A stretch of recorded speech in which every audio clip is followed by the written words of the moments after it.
जय हिंद दोस्तों। ओडिशा पीसीएस की एनालिसिस को लेकर बहुत सारे रिक्वेस्ट आ रहे थे क्योंकि पेपर बहुत ही जल्द कंडक्ट होने वाला है। तो इस वीडियो में हम हिस्ट्री सेक्शन की बात करेंगे और इसके बाद वन बाय वन सारे सब्जेक्ट्स को कवर करेंगे। तो इस एनालिसिस को प्रेजेंट कर रहा हूँ मैं। मेरा नाम है अंकित सिन्हा। तो पहले क्वेश्चन से बढ़ते हैं। देखिए, संगम लिटरेचर के बारे में आपसे पूछा जा रहा है और पहला स्टेटमेंट है कि जो नैरेटिव टेक्स्ट होते हैं उन्हें हम मेलका नक्कू कहते हैं। जो डायडेक्टिक टेक्स्ट होते हैं उन्हें हम किल्का नक्कू कहते हैं। थिरुकुराल एक मेजर संगम टेक्स्ट है। बहुत सारे जो संगम टेक्स्ट है ये ब्राह्मण स्कॉलर्स के वर्क हैं। तो देखिए, संगम लिटरेचर का टॉपिक है और काफ़ी इंपॉर्टेंट टॉपिक है। संगम लिटरेचर पे पहले भी क्वेश्चन आया है। तो ये टॉपिक मैंने ऑलरेडी सॉल्व करवाया हुआ है यूट्यूब पे ही, और थीम वाइज PYQ सीरीज के नाम से ये हमने कवर किया था। तो ये हम ब्रीफ में एक बार डिस्कस कर लेते हैं ताकि आपका रिवीजन हो जाए। ओके, तो संगम शब्द का मतलब होता है मीटिंग। संगम का क्या मतलब होता है? असेंबली या मीटिंग। और ये तमिल पोएट्स की मीटिंग को दिखाता है। 3 संगम असेंबलीज हुए थे और माना जाता है कि ये पांड्या किंग ऑफ मदुरै के पेट्रोनेज में हुए हैं। तो संगम लिटरेचर की जब हम बात करते हैं तो 8 एंथोलॉजीज ऑफ पोयम है। एंथोलॉजी ऑफ पोयम का मतलब कलेक्शन है बेसिकली, और इन कलेक्शन को हम कहते हैं एटुटोकाई। इन कलेक्शन को क्या कहते हैं? एटुटोकाई। एटुटोकाई यानी 8 से जुड़ा हुआ है, 8 शब्द इसमें है। अगर उस भाषा में हम ट्रांसलेट करें तो इस तरीके से ये एटुटोकाई कहलाता है। And 9 of the 10 Pattus of the पट्टू पट्टू। पट्टू पट्टू का मतलब है 10 सॉन्ग्स के ये कंपाइलेशन है, ठीक है। और ये 3rd सेंचुरी BC से 3rd सेंचुरी AD के बीच कंपाइल हुए हैं। तो संगम लिटरेचर को हम 2 ग्रुप में डिवाइड करते हैं। पहला नैरेटिव, दूसरा डायडेक्टिक। नैरेटिव का मतलब क्या होता है? नैरेटिव का मतलब होता है स्टोरी। जो स्टोरी वाइज है ना, वो लिटरेचर है नैरेटिव टेक्स्ट। और जो इंस्ट्रक्टिव होते हैं, जिसमें कुछ इंस्ट्रक्शन मिलता है, वो होते हैं डायडेक्टिक वर्क। आई होप आपको नैरेटिव और डायडेक्टिक का मतलब समझ में आया। नैरेटिव मतलब है स्टोरी वाइज और डायडेक्टिक का मतलब है इंस्ट्रक्शन वाइज।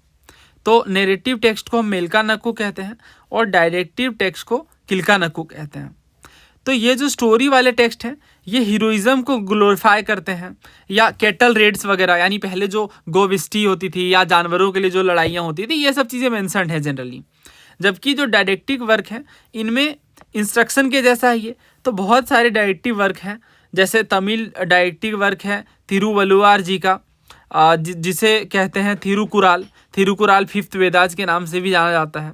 कई सारे तमिल एपिक्स हैं, जैसे आपने नाम भी सुना होगा सिलापादिकरम का, या इसके अलावा मणिमेखलाई का। ये दोनों बहुत फेमस टेक्स्ट हैं, बहुत बार पेपर में पूछा गया है। सिलापादिकरम जो है लव स्टोरी है कोवलन की, और जो मणिमेखलाई है ये सिलापादिकरम का ही सीक्वल है, ठीक है। और सिलापादिकरम के ऑथर का नाम याद रखिएगा, बहुत ज़्यादा इंपॉर्टेंट है, इलांगो अधिकाल। इलांगो अधिकाल, ठीक है। और मणिमेखलाई के ऑथर का नाम है शांतनु सांथानार, ठीक है। तो ये 2 नाम याद रखिएगा। अगर आप फर्स्ट टाइम पढ़ रहे हैं तो मे बी थोड़ा ज़्यादा फैक्चुअल लग सकता है, बट ये इतने ज़्यादा PYQs में पूछे गए हैं, आपको खुद ही याद हो जाएगा।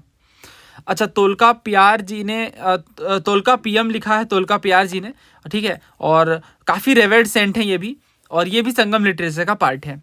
तोल्काप्पियम एक एसेंशियली वर्क है ग्रामर पे, यानी ग्रामर पे बेस्ड है तोल्काप्पियम। ये याद रखिएगा, बहुत ज़्यादा इंपॉर्टेंट है। तोल्काप्पियम ग्रामर पे बेस्ड है।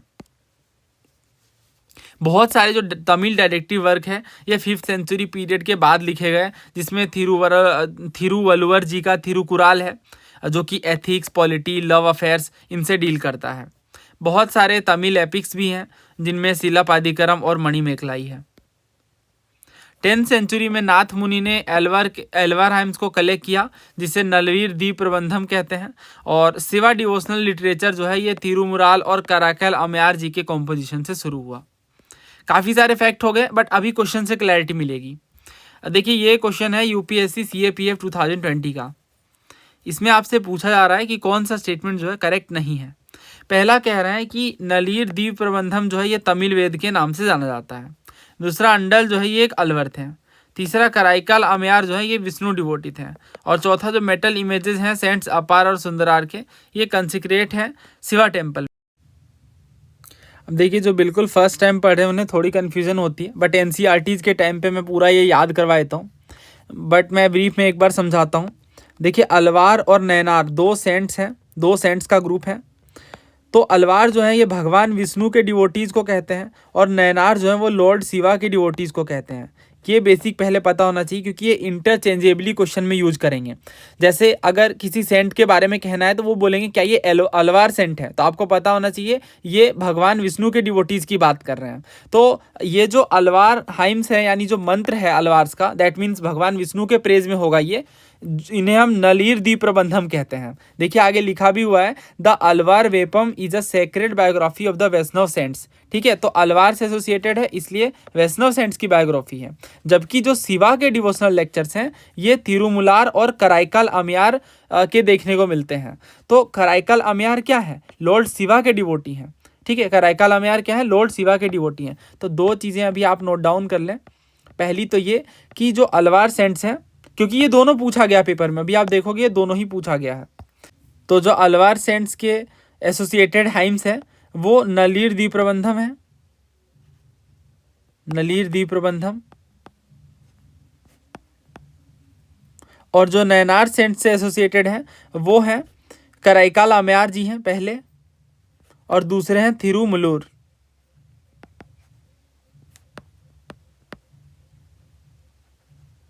तो ये नाम आपको याद रखने हैं। अलवार सेंट से नलीर दीप प्रबंधम एसोसिएटेड है, जबकि नयनार से कराईकाल अमयार। अब देखिए क्वेश्चन कैसे हैं। तो नलीर दीप प्रबंधम कहा जा रहा, हमें पता है ये तमिल वेद है, हाँ बिल्कुल है। अंडल एक अलवर थी, तो ये बात भी बिल्कुल सही है। Karaikal Ammaiyar was devotee of Vishnu, ये गलत है। अभी हमने पढ़ा कि कराईकाल अमयार जो है ये भगवान शिवा के डिवोटी हैं, नयनार्स हैं। तो तीसरा गलत है, तो आंसर इज ऑप्शन सी। चौथा ये कह रहे हैं अपार और सुंदरार के मेटल इमेजेस जो है वो कॉन्सिक्रेट किए गए शिवा टेम्पल में। बाकी स्टेटमेंट सही है। ये क्वेश्चन तो एनसीईआरटी से है, थीम्स एनसीईआरटी से, ये मैंने कंप्लीट पढ़ाया भी है, बट यहाँ पे भी हमने इसे समझ लिया। नेक्स्ट देखिए, कौन सी जो है वो वीमेन नयनार सेंट है, कौन सी जो है ये वीमेन नयनार सेंट नहीं है।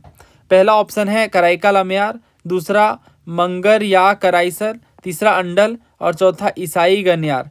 अब ऐसे क्वेश्चन स्टूडेंट स्किप करते हैं, बट हमें तो पता है कि अंडल अलवर, ऐसे आप याद रख लो। अंडर जो है ये अलवर सेंट है, ना कि नयनार। तो answer is option C. Next देखिए, which one of the following Tamil text deal with grammar. तो ग्रामर से कौन सा डील करता है, ये हमने स्टार्टिंग में ही पढ़ा है, तोल्कापियम, जो लिखा गया है तोल्कापियार जी के द्वारा। ये याद रखिएगा, बहुत पूछते हैं।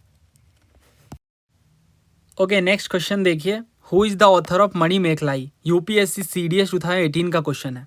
तो ऐसे जो क्वेश्चंस होते हैं वो स्टूडेंट्स स्किप करते हैं, बट हमें स्किप नहीं करना है। दो बुक के नाम हमने पढ़े हैं। पहली जो बुक है उसका नाम है शीलापादिकरम, जो कि इलांगो अडिगाल ने लिखी है। अडिगाल भी आप याद रखोगे तो काम बन जाएगा। और जो दूसरी बुक है ये है मणिमेखलाई, और मणिमेखलाई के ऑथर का नाम क्या है, साथनार। ठीक है, option is answer is option B, Sathanar. तो अभी हमने देखा ये सेम ही क्वेश्चन बार बार पूछ रहे हैं, तो इस तरीके से ये लिंकेज बनाकर हमें पढ़ना है। ये क्वेश्चन यूपीएससी जियो साइंटिस्ट के पेपर का मोस्ट रिसेंट है, तो हर पेपर में ये क्वेश्चन बन रहे हैं। ठीक है, तो ये कोई हार्ड टॉपिक नहीं है, बस 2-4 फैक्ट हैं जो हमें याद रखने हैं और सारे क्वेश्चन हो जा रहे हैं। अब इसे ट्राई करते हैं। Nalayira Divya Prabandham is an anthology of Alvar saints composition. Alvar saints यानी भगवान विष्णु के डिवोटीज की ये जो बुक है नलीर दीप प्रबंधम, ये सेंट्स की कॉम्पोजिशन है। बिल्कुल सही बात है ये। दूसरा ये कह रहे हैं Thevaram is the collection of Tamil Shaiva hymns. तीसरा Nalayira Divya Prabandham is also described as Tamil Veda. देखिए यहाँ पे तीनों ही स्टेटमेंट सही है। ये सारी बातें हमने पढ़ी हैं। ये देखिए पीछे हमने ये पढ़ा है स्लाइड्स में। हाँ, नलीर दीप प्रबंधम के बारे में हमने पढ़ा कि एक सेक्रेड बायोग्राफी है और वैष्णव सेंट्स की। ठीक है, इसी तरीके से हमने शिवा डिवोशन के बारे में भी पढ़ा कि थिरुमुलार जी के कॉम्पोजिशन है, अमयार के कॉम्पोजिशन है, और जो नयनार सेंट्स के जो हाइम्स है यानी जो मंत्र हैं वो कंपाइल्ड किए गए हैं, जिसे हम थिरुमुराई के नाम से जानते हैं। ठीक है, इसी तरीके से थिरुकुराल भी है जो सबसे फेमस है। तो यहाँ पे जो सही आंसर है वो ऑप्शन सी है, ऑल आर करेक्ट। नेक्स्ट देखिए, ये भी CDS का क्वेश्चन है। तो CDS में पूछा गया है कि हु वाज या were the 10th century composer of Nalayira Divya Prabandham. तो नलीर दीप प्रबंधम के जो ऑथर हैं वो अलवर सेंट्स हैं। ठीक है, तो answer is option 1। Alvar saints means Vishnu devotees, तो आंसर इज ऑप्शन 1। नेक्स्ट देखिए, हाँ इस क्वेश्चन के कारण हमने ये बैकग्राउंड इन्फॉर्मेशन पढ़ी है, बिकॉज रिपीटेशन होगा, जरूर होगा, बहुत सारे पेपर में आपको देखने को मिलेगा। पहला कह रहे हैं नेरेटिव टेक्स्ट मेलका नक्कू होता है। तो हमने ये लिंकेज बनाकर पढ़ा है M और N के साथ, यानी मेलका नक्कू जो है वो नेरेटिव टेक्स्ट है। ठीक है, और जो बच गए यानी किलका नक्कू वो डायरेक्टिव टेक्स्ट है। तो दोनों ही बातें यहाँ पे सही है। तीसरा ये कह रहे हैं Thirukkural is a major Sangam text, नहीं संगम टेक्स्ट नहीं है थिरुकुराल, बाद में लिखे गए हैं। ये टाइम पीरियड देखिए हमने पढ़ा है कि मोस्ट फेमस जो है जो बाद में जो तमिल के डायरेक्टिक वर्क हैं जो संगम लिटरेचर का पार्ट नहीं है 5th सेंचुरी के बाद वाले, उनमें थिरुवुलार जी का थिरुकुराल काफ़ी फेमस है जो एथिक्स पॉलिटी लव इनसे डील करता है। ठीक है, और इसके अलावा मणिमेखलाई या मणिमेखलाई के साथ ही शिलापादिक्रम, ये सभी जो टेक्स्ट है संगम लिटरेचर का पार्ट नहीं है। ठीक है, क्योंकि बाद में कंपोज किए गए हैं। तो इस तरीके से कौन सा क्वेश्चन है, हाँ ये वाला। तो इसमें तीसरा बिल्कुल गलत है। चौथा कह रहे हैं many Sangam text were the work of ब्राह्मण स्कॉलर्स, ये सही है। तीसरा अगर आप एलिमिनेट भी करते हो तो आंसर आ जाता है option B 1, 2 and 4 is correct. Okay, now next question देखिए, ये जम्मू कश्मीर PCS का क्वेश्चन है। The Sangam literature can be divided into 2 group, narrative and didactic. तो इस कंटेक्स्ट में हमें 2 स्टेटमेंट दिए गए हैं, तो हमने ये याद किया है, पढ़ा है, M और N साथ में चलते हैं। दैट मीन्स जो मेलका नक्कू है ये नैरेटिव टेक्स्ट है और जो किलका नक्कू है ये डायडेक्टिक टेक्स्ट है। तो यहाँ पे नैरेटिव के लिए किलका नक्कू कहा गया है, गलत है, नैरेटिव के लिए मेलका नक्कू होना चाहिए। इसके बाद डायरेक्टिव टेक्स्ट को मेलका नक्कू कह दिया गया, ये गलत है, किलका नक्कू होना चाहिए। तो एंटर चेंज कर दिया गया है, इसलिए दोनों ही गलत है। So answer is option D, neither 1 नोर 2। तो इस तरीके से हमने काफ़ी सारे क्वेश्चन कवर किए संगम लिटरेचर से। Now let's back to our question. हाँ, तो इसका आंसर मैंने बता दिया। ये जो क्वेश्चन है इसमें पहला सही है, दूसरा सही है, तीसरा गलत है और चौथा सही है। आंसर है ऑप्शन बी। टफ क्वेश्चन है, बट अभी जो मैंने आपको क्वेश्चंस करवाए जो समग्र बैच में हम कवर करते हैं, जैसे ये सारे ही क्वेश्चन हमने समग्र बैच में किया है। जितने भी क्वेश्चन मैंने आपको दिखाए, ये देखिए, ये नैरेटिव टेक्स्ट वाला क्वेश्चन है। इसके अलावा नलिर द्वीप प्रबंधम पे है, और कौन सा तमिल टेक्स्ट ग्रामर से डील करता है, कौन नैनार सेंट्स है। तो इस तरीके से सारे ही क्वेश्चन कर लेने के बाद ये टॉपिक, ये क्वेश्चन बहुत आसान हो जाता है। नाउ नेक्स्ट देखिए, तो ये क्वेश्चन आप पहले अटेम्प्ट करिए। तो 4 हमें पेयर दिए गए हैं, हमें बताना है कौन सा करेक्टली मैच है। Let me zoom in. ये 4 पेयर हैं। पहला है अमोघ वर्ष, दूसरा पंपा, तीसरा ननिया, चौथा पोन्ना। अमोघ वर्ष एक राजा है और एक कन्नड़ पोएट है। पंपा एक कन्नड़ पोएट है जैन इन्फ्लुएंस के अंडर। तीसरा ननिया है जिन्होंने महाभारत को तेलुगु में लिखा है, और चौथा पोन्ना है जो कि जैन पोएट है जिन्होंने रामायण थीम्स पे लिखा है। ये क्वेश्चन टफ है बिकॉज फैक्ट है इनमें, ये ओल्ड NCERTs में है। इसके अलावा जो पूनम मैम की बुक आती है उसमें भी है। ठीक है, तो ये हमने वैसे पढ़ा भी है। देखिए समग्र बैच में मैंने आपको ये क्रैश कोर्स करवाया एंशिएंट हिस्ट्री पे। इसमें मैंने आपको बताया है कि किस तरीके से जो राष्ट्रकूटा रूलर हैं उनमें बहुत सारे रूलर हैं। सबसे पहले कृष्णा फर्स्ट का नाम आता है जिन्होंने magnificent rock cut Kailashnath temple में कॉन्ट्रीब्यूशन दिया है, और ये कई बार पूछा गया है कि कैलाशनाथ टेम्पल किनके द्वारा बनवाया गया है, कृष्णा फर्स्ट के द्वारा। इसके बाद ध्रुवा रूलर आते हैं, देन गोविंद थर्ड आते हैं, फिर अमोघ वर्ष आते हैं। अमोघ वर्ष नाम के जो राजा हैं इन्होंने माण्यखेट में न्यू कैपिटल सिटी को स्टैब्लिश किया था। इसके अलावा कवि राजमार्ग लिखा, वेरी वेरी इंपॉर्टेंट, बहुत क्वेश्चन पूछा गया है। कवि राजमार्ग के ऑथर कौन है? तो कवि राजमार्ग के ऑथर का नाम है अमोघ वर्ष। कवि राजमार्ग ईयरलीस्ट कन्नड़ वर्क है, ईयरलीस्ट कन्नड़ वर्क है, कन्नड़ लैंग्वेज में है, वेरी वेरी इंपॉर्टेंट। तो इस तरीके से अमोघ वर्ष का नाम आपको ध्यान रखना है, और इन्हें अशोका ऑफ द साउथ कहते हैं। इसी तरीके से आप बुक में भी अगर देखना चाहो, क्योंकि बहुत स्टूडेंट्स पूछते हैं सर सोर्सेज बुक वाइज हम कैसे रखें, तो देखिए इन्होंने भी बताया है कि लिटरेचर में भी ग्रोथ देखने को मिला। बहुत सारे जो अलवार सेंट्स हैं और जो नैनार सेंट्स हैं ये तमिलखम रीजन में फ्लरिश करते हैं 6 से 9 सेंचुरी के बीच, और इनके जो राइटिंग्स है वो कलेक्ट भी किए गए हैं। जैसे अर्लियर 11 वॉल्यूम्स में हमें तिरुमुराइज के नाम से देखने को मिलते हैं, और ये 5th वेदास के नाम से सेक्रेड हैं, यानी पवित्र हैं। इसके बाद कंबन जी ने रामायण लिखा है, आपको पता होगा, इसी पीरियड में तमिल में ही। और इसके अलावा तमिल के अलावा भी बहुत सारे vast body of literature Kannada में भी देखने को मिलते हैं, जो राष्ट्रकूटा, चालुक्याज, होयसाला रूलर के पेट्रोनेज में फ्लरिश हुए। फेमस राष्ट्रकूटा रूलर अमोघ वर्ष ने कन्नड़ में पोएटिक्स लिखना स्टार्ट किया, और ट्रिनिटी देखने को मिलते हैं, यानी 3 स्कॉलर्स का ग्रुप है जिन्होंने कन्नड़ में लिखा और कन्नड़ लैंग्वेज को काफ़ी पॉपुलराइज किया। तो इनमें है पंपा जिन्होंने विक्रम अर्जुन विजय लिखा है, दूसरे हैं पोन्ना और तीसरे हैं रन्ना। ये कन्नड़ा पोइट्री के 3 मोस्ट प्राइज्ड जेवल्स हैं, यानी काफ़ी अहम योगदान है इनका कन्नड़ पोइट्री में। इसके अलावा चालुक्य राजा के दरबार में ननिया नाम के भी पोइट रहते हैं जो तेलुगु में लिखना स्टार्ट करते हैं, बेसिकली महाभारत का तेलुगु वर्जन लिखना स्टार्ट करते हैं, जो बाद में तिक्कना के द्वारा कंप्लीट होता है। तो आई नो ये फैक्ट हैं काफ़ी ज़्यादा, बट आपको ऐसे ध्यान रखना है कि कन्नड़ पोइट्री के अंदर ट्रिनिटी है। ट्रिनिटी दैट मीन्स कि 3 लोगों का ग्रुप है कन्नड़ पोइट्री में।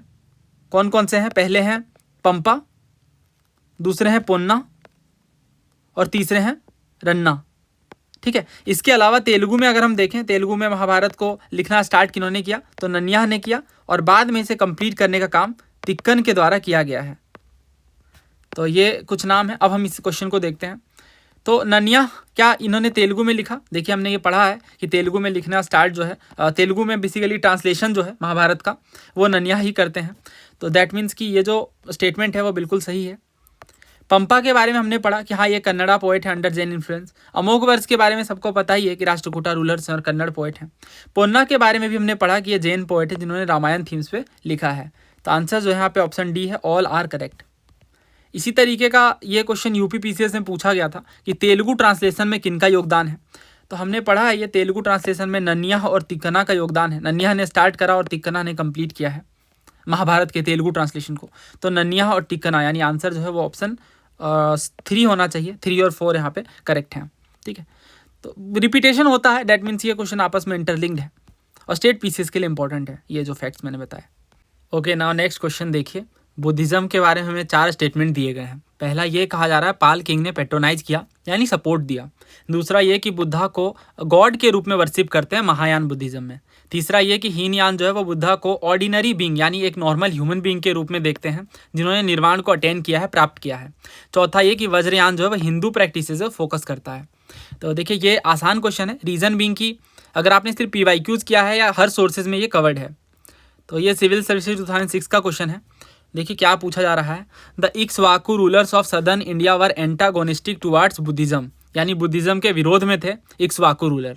दूसरा ये कि पाल रूलर ईस्टर्न इंडिया के पेट्रोन थे यानी सपोर्ट दिया उन्होंने बुद्धिज़्म को।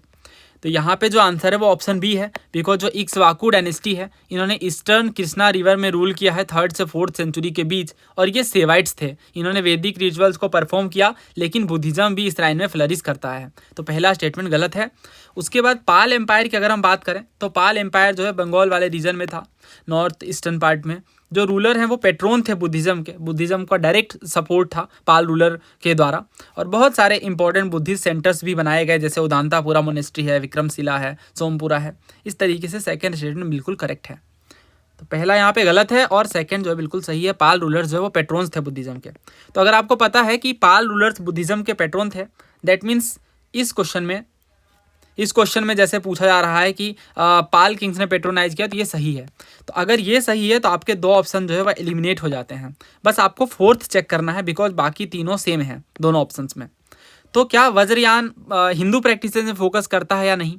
तो देखिए बुद्धिज़्म एंड जैनिज़्म पर मैंने एक वीडियो बनाई थी और ये यूट्यूब पे मैंने प्रीलिम से 2 महीने पहले अपलोड किया था, और उसमें अच्छी बात यही हुई, मैंने आपसे कहा था कि इस टॉपिक से डेफिनेटली प्रीलिम्स में क्वेश्चन आएंगे, और जो 2 क्वेश्चन आए वो दोनों उसी वीडियो से थे।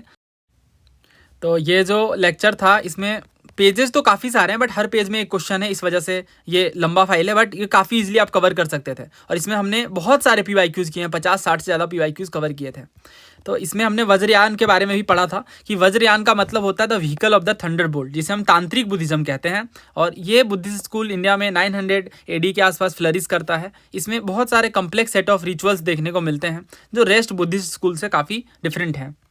तो ये बात बिल्कुल सही है कि हिंदू प्रैक्टिसेस पर फोकस किया गया, तांत्रिक एलिमेंट्स भी देखने को मिलते हैं। सो आंसर यहाँ पे ऑप्शन डी है। बाकी के स्टेटमेंट्स हीनयान और महायान के बारे में जो बेसिक डिफरेंस है वो यही है जो पूछा भी गया है कई बार।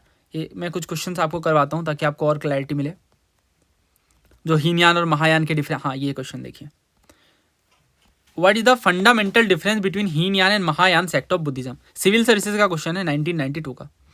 तो देखिए इसका जो आंसर है वो ऑप्शन कौन सा होगा? सी होगा, worship of God and goddesses. Because Hinayana और महायान में डिफरेंस ये है कि हीनयान तो बुद्धा को एक नॉर्मल ह्यूमन बीइंग के रूप में मानते हैं जिन्होंने निर्वाणा अटेन किया है, बट जो महायान सेक्ट है ये बुद्धा को गॉड के रूप में वर्शिप करते हैं। ठीक है, ये डिफरेंस है। ओके, तो और भी क्वेश्चन है वैसे, देखिए यही सेम क्वेश्चन पूछा गया कि क्या डिफरेंस है। तो स्टेट पीसीएस में भी देखिए सेम ही क्वेश्चन रिपीट करते हैं, सिविल सर्विसेज के पुराने question. World is unstable and transient, ये तो बुद्धिज्म से एसोसिएटेड है। हीनयान और महायान पे और भी काफ़ी सारे क्वेश्चन हैं। देखिए ये भी क्वेश्चन पूछा गया CAPF में कि हीनयान और महायान में बेसिक डिफरेंस क्या है। ये आप अटेम्प्ट करिए वीडियो पोस्ट करके, उम्मीद है आपने अटेम्प्ट किया होगा। देखिए ये कह रहे हैं महायान जो है वो ट्रांसफेरेंस ऑफ मेरिट की बात करता है, जबकि हीनयान में एक दूसरे को हेल्प किया जा सकता है एग्जाम्पल और एडवाइस के थ्रू। दूसरा ये कह रहा है महायान बोधिसत्वा में बिलीव करता है, हीनयान नहीं। तीसरा ये कि हीनयान जो है वो सफरिंग सेवियर के आइडियाज़ को प्रमोट करता है। चौथा ये कि महायान जो है वो अरहंत के आइडिया को प्रपोंड किया है। देखिए बहुत ही अच्छा क्वेश्चन है ये। इसका जो सही आंसर है वो ऑप्शन बी है। डिफरेंस यही है कि अल्टीमेट एम जो है हीनयान का वो निर्वाण अटेन करना है। ये बिलीव करते हैं कि इंडिविजुअल सेलिब्रेशन में बिलीव करते हैं। इसके अलावा इंडिविजुअल सेलिब्रेशन को मेडिटेशन के थ्रू, सेल्फ डिसिप्लिन के थ्रू अटेन किया जा सकता है।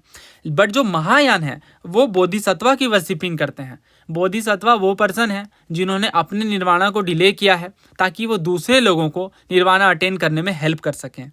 तो ये NCERTs वगैरह में भी है। बेसिकली क्या होता है ना कि 1st सेंचुरी AD तक आते आते जो कनिष्का रूलर रहते हैं उनके टाइम पे देखते हैं कि महायान स्टार्ट हो जाता है। और महायान में डिफरेंस यही रहता है कि बोधिसत्वा का बिलीफ मतलब एक ऐसा person, these were suppose to be a person who had attend enlightenment, जिन्हें एनलाइटनमेंट प्राप्त हो गया है। Once they attend enlightenment they could live in complete isolation and meditate in peace. However, instead of doing that, they remained in the world to teach and help other people. The worship of Bodhisattva became very popular and spread throughout the Central Asia, China and later on Korea and Japan. That means Bodhisattva की worshipping start हो गई। बोधिसत्वा वो person है जो काफ़ी easily isolation और meditation में रह सकते हैं बिकॉज उन्होंने निर्वाण अटेन किया है। बट वो ऐसा नहीं कर रहे हैं, क्यों? क्योंकि वो इस संसार में रह के लोगों को टीच कर रहे हैं कि किस तरीके से दूसरे लोग भी निर्वाण अटेन कर सकते हैं। तो ये कॉन्सेप्ट बहुत पॉपुलर होता है बोधिसत्वा का।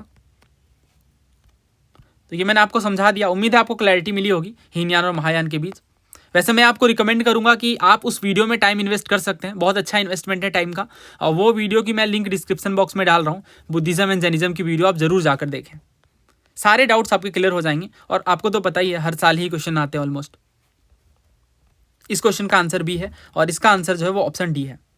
नेक्स्ट देखिए, अब ये मिडिवल हिस्ट्री का क्वेश्चन है और अलाउद्दीन खिलजी के बारे में पूछा जा रहा है। ये 4 स्टेटमेंट है, पहले आप पढ़िए।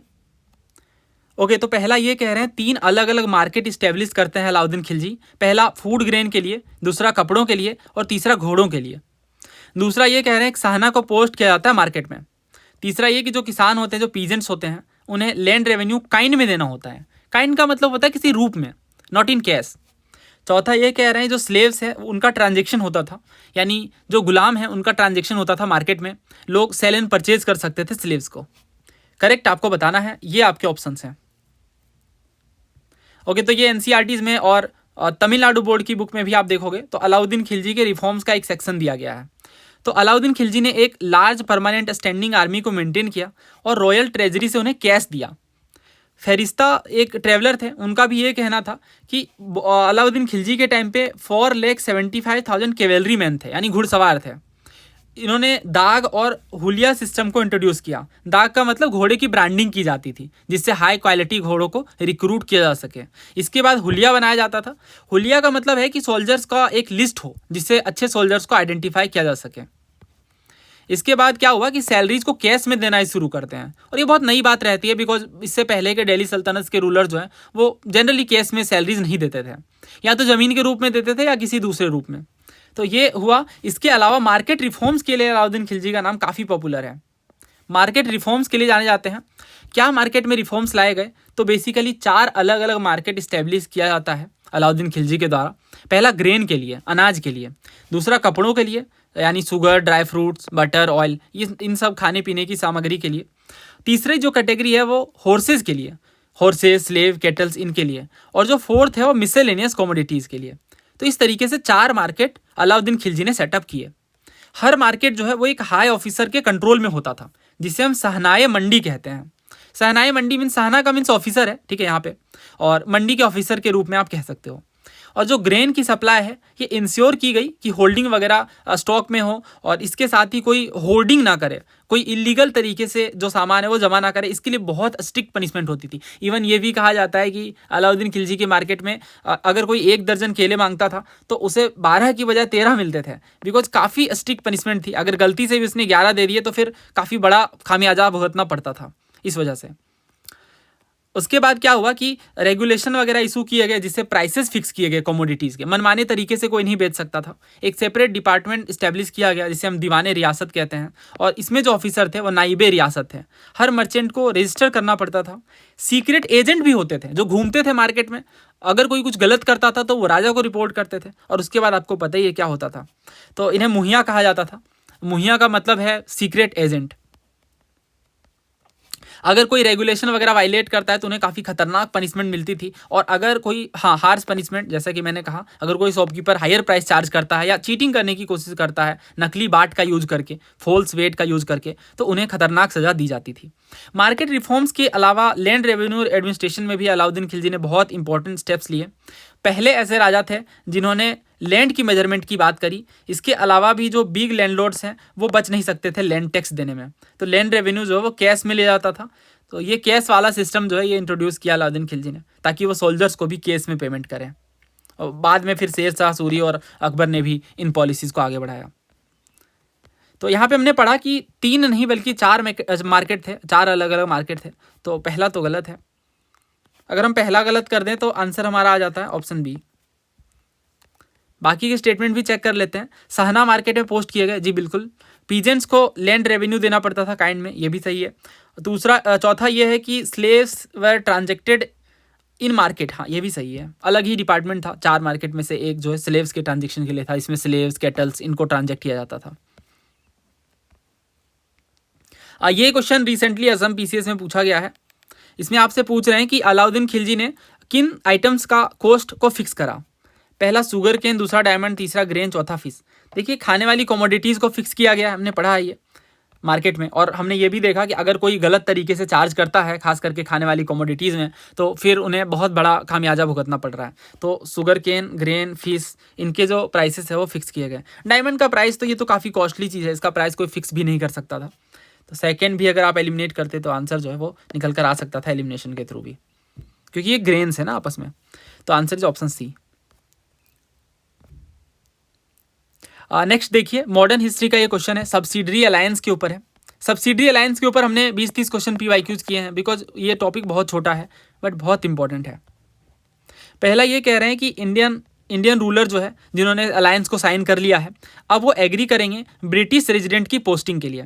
दूसरा ये कि इंडियन रूलर जो है वो किसी भी यूरोपियन को अपने स्टेट में एम्प्लॉय कर सकते हैं, हायर कर सकते हैं। तीसरा ये कि इंडियन रूलर जो है वो अपनी टेरिटरी का एक पार्ट सब्सिडी के रूप में पेमेंट कर सकते हैं। चौथा ये कि जो ब्रिटिश आर्मी के खर्चे हैं वो कंपनी के साथ शेयर करने होंगे। तो बस एक पेज मैंने आपको दिया था, नहीं ये 2 पेज है, बट इसमें क्वेश्चंस है तो एक ही पेज आप कह सकते हो, ये इनफ था। ठीक है, और ये वीडियो मैंने 2 साल पहले यूट्यूब पे पोस्ट की थी, अभी भी ये वीडियो मिल जाएगी आपको। सब्सिडरी अलायंस के बारे में हमने पहले पढ़ा कि जो सब्सिडरी अलायंस का सिस्टम है ये डुप्लेक्स ने स्टार्ट किया था, बट 1740s में ही इन्होंने स्टार्ट कर दिया था। ये सिस्टम फॉर्मली आगे जाकर 1798 में लॉर्ड वेलेस्ली बढ़ाते हैं। तो क्वेश्चन अगर आए कि सब्सिडी अलायंस किन्होंने स्टार्ट करा, इनफैक्ट पूछा भी गया है, तो डुप्लेक्स का नाम आएगा ऑफिशियली। सब्सिडी अलायंस की जो शर्तें हैं, टर्म्स हैं, वो क्या क्या थे। अगर कोई राजा यूरोपियन पावर, यानी ऑब्वियसली हम बात कर रहे हैं ब्रिटिशर्स की, उनके साथ सब्सिडी अलायंस में आता है तो काफ़ी सारी शर्तों को मानना पड़ेगा। पहला तो ये कि अब जो राजा हैं वो अपनी खुद की आर्मी नहीं रखेंगे, पहली शर्त यही है, बिकॉज ब्रिटिशर्स को भी पता है अगर ये खुद की आर्मी रखेंगे तो कुछ भी हो सकता है। दूसरी चीज़ ये, British troops would be station permanently in Indian ruler territory. ये रूलर की टेरिटरी है मान लीजिए, अब यहाँ पे ब्रिटिश ट्रूप्स रहने लगेंगे। अब यहाँ पे इंडियन ट्रूप्स नहीं रखेंगे, ब्रिटिश ट्रूप्स, ब्रिटिशर जिन्हें हायर करेंगे वो ट्रूप्स, वो आर्मी रखे जाएंगे। ठीक है, दूसरी चीज़। तीसरी चीज़ ये कि अब जो रूलर्स हैं उन्हें इन ट्रूप्स के मेंटेनेंस में पैसे देने होंगे। अब ये जो ट्रूप्स रह रहे हैं ब्रिटिश ट्रूप्स, इनके खर्चे आएंगे, तो ये खर्चे क्या आपको लग रहा है ब्रिटिशर्स देंगे? ऑब्वियसली नहीं, ये रूलर्स को खुद ही पे करने होंगे। चौथी चीज़ ये कि पेमेंट जो है वो कैश या काइंड में देना होगा, या फिर अगर आपके पास टेरिटरी है तो टेरिटरी भी दे दीजिए। ऑब्वियसली उनका ईस्ट इंडिया कंपनी और आगे चलकर ब्रिटिशर्स का मेन मोटिव ही यही था कि मैक्सिमम टेरिटरी को ऑक्यूपाई किया जाए, तो क्यों नहीं। ठीक है, तो ये 4 हो गए। 5वां ये कह रहे हैं, it was compulsory for Indian ruler to house a British resident in his court. ये कंपलसरी कर दिया गया कि आपको एक ब्रिटिश रेजिडेंट को कोर्ट में कंपलसरीली रखना होगा, ताकि ऑब्वियसली वो चीज़ें चेक कर सकें। छठा ये है कि जो रूलर है वो किसी नॉन ब्रिटिश यूरोपियन को एम्प्लॉय नहीं कर सकते हैं। दैट मीन्स ब्रिटिशर्स नहीं चाहेंगे कि किसी फ्रेंच को या किसी डच को वो रूलर, इंडिया के कोई रूलर हायर करें। तो इस तरीके से इन्होंने बिल्कुल रोक दिया कि कोई भी नॉन ब्रिटिश यूरोपियन को आप एम्प्लॉय नहीं कर सकते हो सर्विस में, और अगर कोई है पहले से तो उन्हें हटा दो। 7वां ये कि रूलर को एक्नॉलेज करना होगा कि अब वो ब्रिटिश डोमिनियन में है। तो अब ये इतना हार्श है, तो क्यों कोई रूलर एक्सेप्ट करेगा? तो नहीं करते थे ना, मजबूरी में करना पड़ता था, बिकॉज जब वो हार जाते थे कोई वॉर के बाद, then definitely they had to admit subsidiary alliance. ठीक है, तो ये बेसिक रीजन था। ऑब्वियसली काफ़ी आप कह सकते हो कि अपमानजनक है, बट यही है जो है। ब्रिटिशर्स के लिए क्या एडवांटेज था? एडवांटेज ही एडवांटेज था, बताने की नीड ही क्या है। ब्रिटिश ने वैल्यूएबल टेरिटरीज को एक्वायर कर लिया सब्सिडी पेमेंट के नाम पे। इंडियन रूलर को ब्रिटिश आर्मी मेंटेन करनी पड़ रही है। ब्रिटिश जो इनडायरेक्टली कंट्रोल कर लिया डिफेंस और फॉरेन अफेयर्स को। इनडायरेक्टली क्या ही है, डायरेक्ट ही है, बस रूलर है उस जगह पे, बट एक्चुअल कंट्रोल तो ब्रिटिशर्स के हाथ में है ना, क्योंकि वो जब चाहे तब ट्रूप्स को बदल सकते हैं, हटा सकते हैं। इसके बाद अदर यूरोपियन पावर्स को भी एलिमिनेट करने में बहुत मदद मिली। जैसे आपने पढ़ा होगा कि टीपू सुल्तान के काफ़ी एलाइज थे फ्रेंच के साथ, तो ब्रिटिशर्स ने जब डिफीट करा तो एट द एंड फिर उन्होंने ये मेक श्योर करा कि अब फ्रेंच के साथ जो है वो टाइज ना बन पाए। ठीक है, तो ये भी रीज़न रहे। इसके बाद इंडियन रूलर के डिसएडवांटेज की बात करते हैं, तो डिसएडवांटेज ही डिसएडवांटेज है। इंडियन रूलर की अपनी इंडिपेंडेंस खत्म हो गई, ब्रिटिशर्स के कंप्लीट कंट्रोल में आ गए। दूसरा ये कि इंडियन स्टेट जो है ग्रेजुअली पुअर बन गए सब्सिडी के नाम पे। और तीसरा ये कि एडमिनिस्ट्रेशन जब कोलैप्स करता है, ब्रिटिश उस किंगडम को एनेक्स कर लेते हैं। जैसे अवध को फाइनली एनेक्स कर लिया गया। अडॉप्शन भी है, अवध के राजा ने ट्रीटी ऑफ इलाहाबाद के बाद इस सब्सिडी अलायंस में शामिल हो जाते हैं। इसके बाद टीपू सुल्तान जो है मना करते हैं, बट फोर्थ एंग्लो मैसूर वार के बाद इन्हें सब्सिडी अलायंस में एंटर करना पड़ता है। इसके बाद निज़ाम ऑफ हैदराबाद को भी फर्स्ट है ये जिन्होंने वेल फ्रेम्ड अलायंस को एक्सेप्ट करा 1798 में। इसके बाद 1817-19 के बीच जो है वो बाजीराव सेकंड भी सब्सिडी अलायंस को अडॉप्ट करते हैं। तो पहला ये कह रहे हैं कि इंडियन रूलर जो है वो साइन करते हैं अलायंस को तो एग्री करते हैं ब्रिटिश रेजिडेंट की पोस्टिंग के लिए। बिल्कुल सही है। इंडियन रूलर किसी भी यूरोपियन को एम्प्लॉय कर सकते हैं? ऑब्वियसली नहीं, कभी नहीं, बिकॉज ब्रिटिशर्स का प्राइम मोटिव ही यही था कि कैसे भी करके जो है बाकी यूरोपियन पावर्स को ख़त्म करें। देखिए सब्सिडी अलायंस पे क्वेश्चन बहुत आए हैं। देखिए ये क्वेश्चन CDS का है, ये क्वेश्चन वेस्ट बंगाल PCS का है, CAPF का है, सिविल सर्विसेज का है, बहुत सारे क्वेश्चन हैं। तो ये क्वेश्चन हम दोबारा नहीं कवर करेंगे बिकॉज ये काफ़ी टाइम टेकिंग हुआ, ये हमने ऑलरेडी कवर किया हुआ है। तो यहाँ पे देखिए Indian ruler would seed a part of his territory for payment, ये सही है क्योंकि हमने देखा कि पेमेंट के लिए वो अपनी सब एरिया को भी दे सकते हैं, अपने लैंड को भी दे सकते हैं। चौथा ये कि ब्रिटिश आर्मी के जो एक्सपेंसेस हैं वो कंपनी के साथ शेयर करने होंगे। तो ऑब्वियस सी बात है ये गलत है। क्यों? क्योंकि कंपनी क्यों देगी खर्चे? इंडियन रूलर जिन्होंने ट्रूप रखा है वो खर्चे देंगे ना। आप कैसे भी दो, कैश में दो या किसी लैंड को सीड करके दो। तो इस तरीके से सेकंड और जो अच्छा सेकंड भी अगर हम एलिमिनेट करते हैं तो हमारा आंसर निकल जाता है। एलिमिनेशन बहुत अच्छा वर्क कर रहा है इस पेपर में। So answer is option D. Now next देखिए रोमेश चंद्र दत्त के बारे में पूछा जा रहा है। पहला ये कि रामायण और महाभारत के उन्होंने ट्रांसलेट किया। दूसरा ये कि इंडियन नेशनल कांग्रेस के प्रेसिडेंट थे। तीसरा ये कि इन्होंने ICS को क्वालिफाई किया। चौथा बंगीय साहित्य परिषद के प्रेसिडेंट थे। ओके, तो ये क्वेश्चन देखिए, इसमें पूछा गया था कि स्वदेशी मूवमेंट की शुरुआत में बंगीय साहित्य परिषद के सेक्रेटरी कौन थे? रविन्द्रनाथ टैगोर, रामेंद्र सुंदर त्रिवेदी, सतीश चंद्र मुखर्जी, राजा सुबोध मलिक। तो ये बहुत सारे बुक्स में कवर्ड है, स्पेक्ट्रम में भी आप पढ़ोगे। तो 16 अक्टूबर 1905 को जब बंगाल पार्टीशन होता है उसके बाद चारों तरफ मॉर्निंग्स होती है, शोक सभाएं होती हैं, वंदे मातरम गाया जाता है, आमार सोनार बांग्ला कंपोज किया जाता है रविन्द्रनाथ टैगोर जी के द्वारा, जो कि प्रेजेंट डे बांग्लादेश का नेशनल एंथम है। उसी टाइम पे रविन्द्रनाथ टैगोर जी और रामेंद्र सुंदर त्रिवेदी जी जो उस टाइम पे बंगीय साहित्य परिषद के सेक्रेटरी थे, ये लोग भी लोगों को अपील करते हैं कि वो पार्टीशन के दिन रक्षाबंधन सेलिब्रेट करें। तो इस तरीके से इसका जो सही आंसर है वो ऑप्शन बी है, रामेंद्र सुंदर त्रिवेदी। अब यही चीज़ जब हम पढ़ते हैं तो उस टाइम पे ही हम पढ़ते हैं कि बंगीय साहित्य परिषद से भी जुड़े हुए थे, प्रेसिडेंट थे रोमेश चंद्र दत्त। ठीक है, तो RC दत्त जी भी थे, इसके अलावा रामेंद्र सुंदर त्रिवेदी जी भी थे।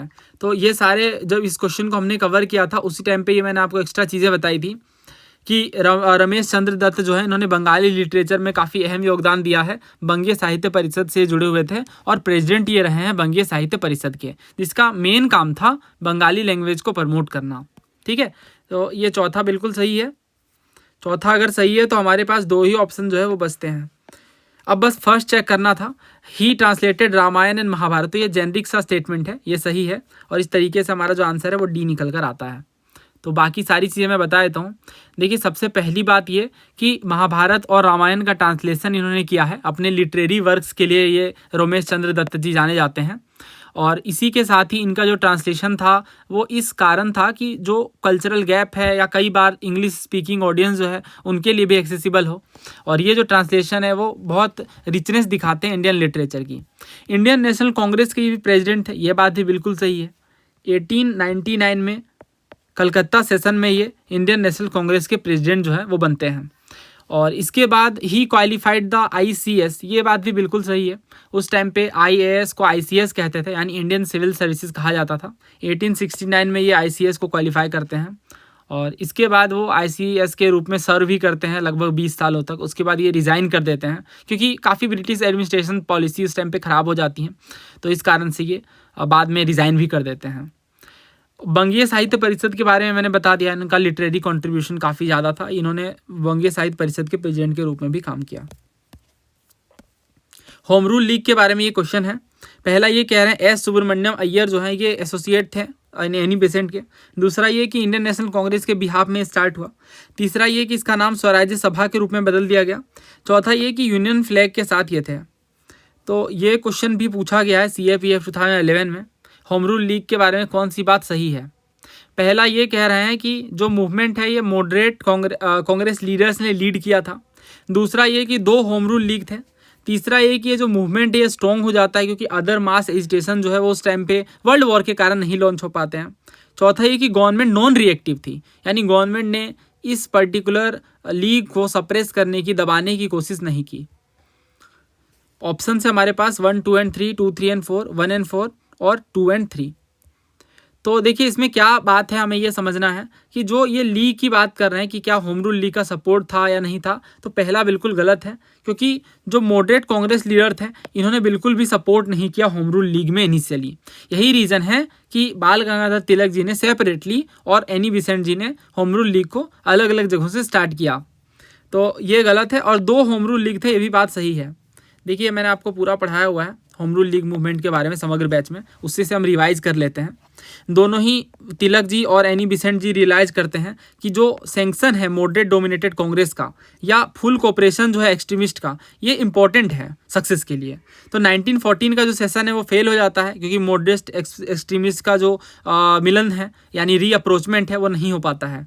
आपको पता होगा 1907 में सूरत के सेशन में एक्सट्रीमिस्ट और मॉडरेट्स 2 भाग में बढ़ जाते हैं, और इसके कारण क्या होता है, कांग्रेस 2 गुटों में बढ़ जाता है। तो उसी टाइम पे बाद में आगे चल के 1916 में लखनऊ सेशन में दोबारा रिकॉन्सिलिएशन हो जाती है, और तिलक और बेसेंट जी ये डिसाइड करते हैं कि वो पॉलिटिकल एक्टिविटी में अगेन रिवाइव करें अपने तरीके से। 1915 में एनी बेसेंट एक कैंपेन लॉन्च करती हैं जिससे वो सेल्फ गवर्नमेंट की डिमांड करती हैं, और ये कैंपेन करती हैं न्यूज़पेपर के थ्रू। न्यू इंडिया, कॉमनवेल्थ, ये इनके न्यूज़पेपर्स के नाम होते हैं। पब्लिक मीटिंग, कॉन्फ्रेंसेस वगैरह में ये शामिल होते हैं। 1915 के कांग्रेस सेशन में जो तिलक और बेसेंट के जो एफर्ट्स हैं उनको सफलता मिलती है, सक्सेस मिलती है। एनी बेसेंट ट्राई करती हैं कि कांग्रेस का अप्रूवल मिले होम रूल मूवमेंट को लेके, बट कांग्रेस अप्रूव नहीं करती हैं। बहुत टाइम वेट भी करती हैं एनी बेसेंट, क्योंकि कांग्रेस का कहना रहता है उस टाइम पे कि वो एजुकेशन प्रोपेगेंडा को प्रोपेगेट करेंगी, इसके बाद लोकल लेवल की कांग्रेस कमिटीज़ को रिवाइव करेंगी, और होम रूल स्कीम को नहीं मानती हैं। तो उसके बाद एनी बेसेंट ये शर्त रख देती हैं कि अगर कांग्रेस उनके कमिटमेंट को इम्प्लीमेंट नहीं कर रही है तो वो खुद का लीग इस्टेब्लिश कर लेती हैं, और फाइनली आपको पता है कि एनी बेसेंट ने अपना होम रूल लीग इस्टेब्लिश कर लिया होता है। और जो तिलक जी के और बेसेंट जी के दोनों के अलग अलग लीग होते हैं ताकि कोई फ्रिक्शन ना हो, और एनी बेसेंट ने जैसा कि कहा था कि तिलक के कुछ सपोर्टर जो हैं उनके साथ ईज में नहीं है, और कुछ उनके सपोर्टर यानी एनी बेसेंट के जो सपोर्टर हैं वो तिलक के साथ ईज में नहीं है, इसलिए दोनों लीग एक दूसरे के एफर्ट को कोऑर्डिनेट करेंगे, बट वो अपने स्पेसिफिक एरिया में रहकर वर्क करेंगे। ठीक है, ये सब हमने पढ़ा है तिलक की लीग और बेसेंट की लीग में डिफरेंस। उसके बाद हमने बहुत सारे क्वेश्चन किए थे, ये क्वेश्चन भी मैंने करवाया हुआ है, और होम रूल लीग के लीडर्स के बारे में हमने देखा था। तो ये सारी चीज़ हमने कवर की हैं। Now let's back to our question. तो इसमें ये जो पूछा इन्होंने कि मॉडरेट लीडर्स ने सपोर्ट किया या लीड किया, ये बात तो साफ तौर से गलत है। हमने देखा कि मॉडरेट लीडर्स जो एग्री नहीं करते हैं, तो इस वजह से पहला हो जाता है गलत। दूसरा कहा गया 2 होम रूल लीग थे। अभी हमने पढ़ा कि 2 separate home Rule league establish किए गए, पहले तिलक जी के द्वारा, दूसरे एनी बेसेंट के द्वारा। तीसरा ये कह रहे हैं कि मूवमेंट जो है स्ट्रॉन्ग हो जाता है बिकॉज अदर मास एजिटेशन जो है इस टाइम पे कांग्रेस के द्वारा नहीं लॉन्च किए जाते हैं। ये बात सही है। The government was non reactive, गलत है। गवर्नमेंट बहुत सीवियर रिपरकशन लगाती है और जितने तरीके से वो रोकने की कोशिश करती हैं होम रूल मूवमेंट को उतना वो करती ही हैं। तो इस वजह से जो है चौथा गलत है और पहला भी गलत है। तो आंसर जो है इसका ऑप्शन डी होगा 2 और 3। अब अगर ये हमें समझ आता है कि ये कांग्रेस के बिहाफ में तो स्टार्ट नहीं हुआ, अभी हमने देखा ना कांग्रेस ने साफ तौर से मना कर दिया, हमने पढ़ा है। तो सेकंड अगर हम एलिमिनेट करें तो आंसर निकल कर आ जाता है। तो ये इतना इजी क्वेश्चन है अगर सिर्फ एक स्टेटमेंट पता है तो पहला बिल्कुल सही है। सुब्रमण्यम अय्यर जी एसोसिएट होते हैं एनी बेसेंट के। ये हमने क्वेश्चन में भी कवर किया, आई गेस ये भी PYQ ही है। हाँ ये देखिए, इसमें होम रूल लीग के लीडर के बारे में पूछा गया था। इसके बाद ये पूछा गया बाल गंगाधर तिलक जी के बारे में हमने क्वेश्चन किया है। हाँ ये होम रूल लीग के बारे में फिर से क्वेश्चन था। Then Home Rule League movement से कौन जुड़े हुए नहीं थे, तो देखिए सुब्रमण्यम अय्यर जी जुड़े हुए थे, है ना। इसका आंसर क्या था, ऑप्शन ए था। That means CR Das, Chittaranjan Das ji Home Rule League से जुड़े हुए नहीं थे। बाकी सुब्रमण्यम अय्यर जी एसोसिएट थे एनी बेसेंट के, ठीक है। एनी बेसेंट खुद में शामिल थी, बाल गंगाधर तिलक जी भी शामिल थे। तो ये 3 लोग प्रमुख रूप से जुड़े हुए थे। तो अगर ये हमें पता है दैट मीन्स पहला यहाँ पे जो पहला है वो बिल्कुल सही है। इसके बाद it change its name to Swarajya Sabha, ये डायरेक्ट PYQ है। ये डायरेक्ट PYQ है। स्वराज सभा कब नाम चेंज कर लिया जाता है, ये क्वेश्चन अब मैं दिखाता हूँ। ये देखिएगा इसके आगे, हाँ कौन सा फीचर नहीं था होम रूल मूवमेंट का। इसके बाद देखिए ये क्वेश्चन सिविल सर्विस 2018 में पूछा गया है कि किसका नाम जो है वो चेंज हो जाता है स्वराज्य सभा के रूप में, है ना। आंसर ऑप्शन ए है, all India home Rule league. तो सारी चीज़ें आपस में लिंक्ड हैं, रिपीटेड है। तो इसका मतलब ये भी सही है, it change its name to Swarajya Sabha. तो सारी स्टेटमेंट यहाँ पे कुल मिलाकर सही हो जाते हैं except statement 2 which is wrong because Indian national Congress admit नहीं करती है होम रूल लीग मूवमेंट को आगे बढ़ाने में इनिशियली। बाद में तो फिर आपने देखा किस तरीके से गांधी जी नाम चेंज कर देते हैं स्वराज्य सभा के रूप में। ये हमारा आखिरी क्वेश्चन है आज के वीडियो का। पार्थियंस के बारे में पूछा जा रहा है। They had migrated from Iran. तो बहुत सारे बुक में, इवन NCERTs में, तमिलनाडु बोर्ड में, हर जगह आप पढ़ोगे कि पार्थियंस वो फॉरेनर्स हैं जो वेस्टर्न इंडिया को रूल करते हैं और ये ईरानियन हैं, ठीक है। तो ये सही है। इसके बाद ये ईस्टर्न इंडिया को नहीं रूल करते हैं बिकॉज ये वेस्ट साइड से आते हैं, ईरान से हैं तो वेस्ट साइड में ही रूल करेंगे ना, इनिशियली किंगडम सेटअप करेंगे। तो वैसे भी फर्स्ट और सेकेंड में कोई तालमेल बैठ नहीं रहा है। सेकेंड गलत है और पहला बिल्कुल सही है। तो आंसर निकल कर आ गया ऑप्शन बी 1, 3 और 4। ये आपको जानने की नीड नहीं है। गोंडो फेरनोस वैसे फार्थियन किंग थे, ये बात सही है, बट इतने माइन्यूट फैक्ट याद रख पाना डिफिकल्ट होता है। They are mention together with Sakas in the Sanskrit text, ये बात भी सही है। तो जस्ट आपको अगर सेकंड पता है कि ईस्टर्न इंडिया नहीं वेस्टर्न इंडिया, क्योंकि ज़्यादातर जो उस टाइम पे इन्वेजन्स हुए वे वेस्टर्न इंडिया में हुए, है ना, जिसमें सकाज हैं, पार्थियंस हैं और भी जो फॉरेन रूलर्स हैं जैसे अलेक्जेंडर वगैरह, जो भी लोग आए और वेस्टर्न इंडिया में अपने किंगडम को सेटअप करते हैं। तो सेकंड गलत हो जाता है और उसके बाद हमारे पास 2 ऑप्शन बच जाते थे। तो पहला तो सही है ही, क्योंकि ईरानियंस ही पार्थियन कहलाए हैं। तो हमारी बैच जो समग्र बैच है इसमें भी हम इसी तरीके से कवर करते हैं, क्वेश्चंस को लिंक करके PYQs के साथ। और इसके बारे में ज़्यादा इन्फॉर्मेशन लेने के लिए आप वीडियो पोस्ट कर लें, ये डिटेल्स हैं और इसके साथ ही ये इंक्वायरी नंबर्स हैं। जल्द ही मिलेंगे हम नए वीडियो में। धन्यवाद, जय हिंद।